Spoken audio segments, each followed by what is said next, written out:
Assalamualaikum warahmatullahi wabarakatuh. Halo semuanya teman-teman. Apa kabar? Mudah-mudahan dalam keadaan sehat. Kembali di pertemuan ketiga dalam kelas seminar. Hari ini kita akan membahas struktur judul tugas akhir. Karena ada perubahan aturan mengenai struktur judul pada tugas akhir. Nah, kita mulai dulu pada pola perancangan atau penciptaan. Jadi struktur judul sekarang seperti ini ya teman-teman. Ada kata perancangan, merujuk pada pola media perancangan.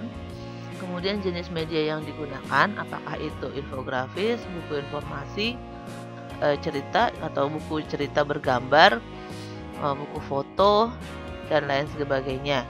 Jadi medianya apa? Kemudian objek yang diangkat.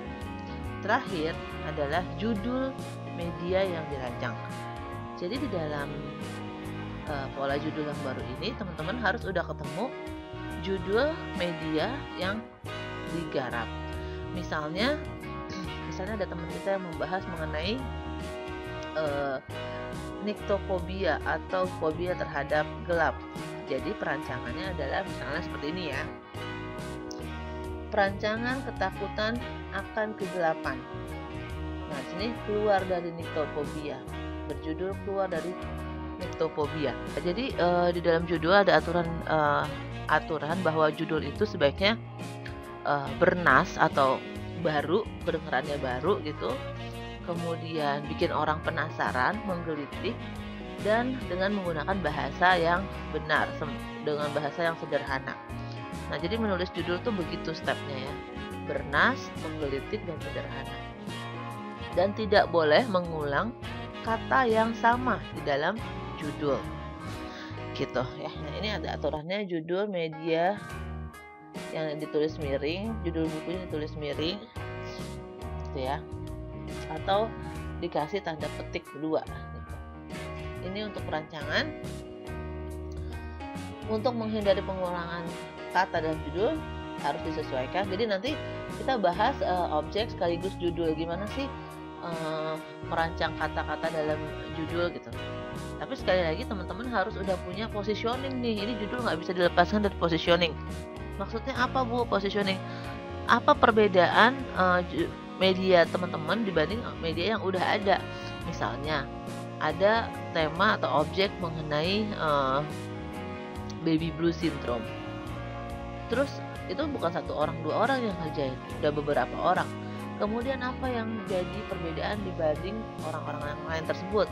Misalnya kamu mau fokus gimana penanganannya kepada ibu hamil pasca melahirkan, atau misalnya mau sudut pandang orang-orang yang ada di sekitar ibu yang baru punya anak itu, atau misalnya pada pasangan yang belum menikah.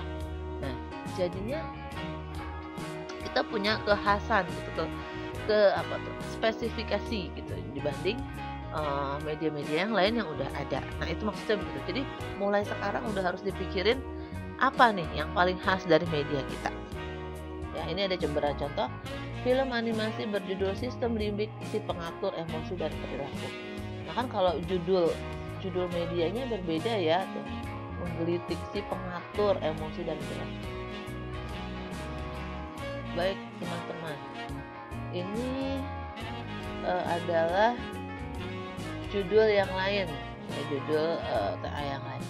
Perancangan buku ilustrasi hibernasi pada hewan berjudul Tidur Panjangku. Tuh ya, ini sangat sederhana ya, nggak banyak-banyak katanya, 1, 2, 3, 4, 5, 6, 7, 8, 9, cuma 9 gitu ya.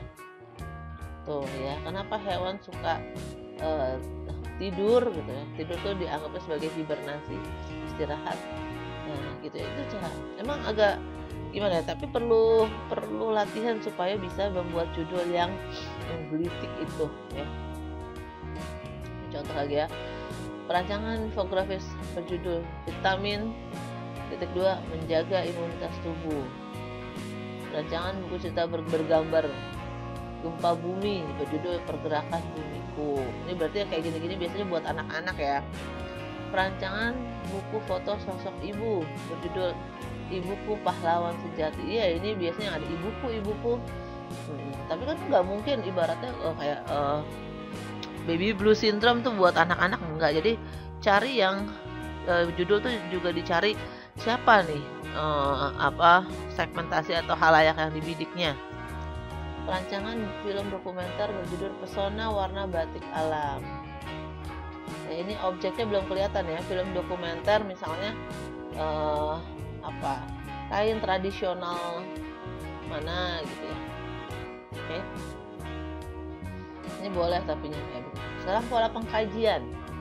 Buat teman-teman yang memilih pola pengkajian sama ya, ada aturan baru kajiannya, aspek yang dibahas pada objek yang dikaji. Ya ada 3 nih ya. Nah, ini contohnya. Kajian gaya ilustrasi pada buku cerita bergambar Mara Senani dan Matahari. Nah, ini judul bukunya yang mau kita kaji. Ini cara kita mengkajinya. Misalnya yang mau kita kaji adalah gaya ilustrasinya. Atau kajian semiotika gitu. Kajian estetika, kajian elemen visual, kajian budaya visual misalnya. Ya. Oke teman-teman, itu adalah materi kita hari ini mengenai judul, dan kita akan diskusi di forum Google Meet. Terima kasih atas perhatiannya. Assalamualaikum warahmatullahi wabarakatuh.